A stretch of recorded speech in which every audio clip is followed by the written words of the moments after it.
गरीब किसान। एक गांव में एक गरीब किसान रहता था। उसका नाम राम था। राम के पास खेती करने के लिए बहुत कम जमीन थी और उसके पास एक छोटा सा घर था। उसकी पत्नी और बच्चे भी थे जिनकी पढ़ाई लिखाई के लिए पैसे की बहुत कमी थी। राम दिन भर खेत में काम करता था, लेकिन उसकी खेती बारिश के कारण बार बार नाकाम हो जाती थी। जब खेती नाकाम हो जाती तो राम और उसके परिवार के पास कुछ खाने के लिए भी बचता नहीं था। ऐसे ही क्या साल बीत गए। एक दिन एक एनजीओ का कार्यकर्ता गांव में आया और राम से उसके जीवन के बारे में पूछा। राम ने उसे अपनी समस्याओं के बारे में बताया और कहा कि उसके पास कुछ भी नहीं बचा है।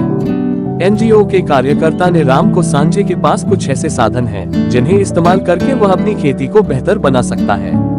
एनजीओ ने राम को बेहतर बीज और खाद भी प्रदान किया। राम ने एनजीओ के सुझावों पर अमल किया और अपनी खेती में बेहतर बीज और खाद इस्तेमाल किया।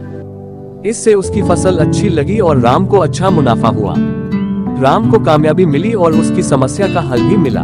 आज राम का जीवन बहुत ही खुशहाल है और उसकी खेती भी अच्छी चलती है।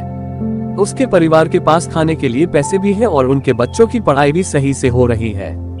इस कहानी से हम ये सबक सीख सकते हैं कि अगर हम अपनी समस्याओं का हल खोजते हैं तो हमें अपनी समस्याओं को जल्दी किसी अच्छे संगठन के साथ शेयर करना चाहिए, जिससे हमारी समस्याओं का हल खोजा जा सके।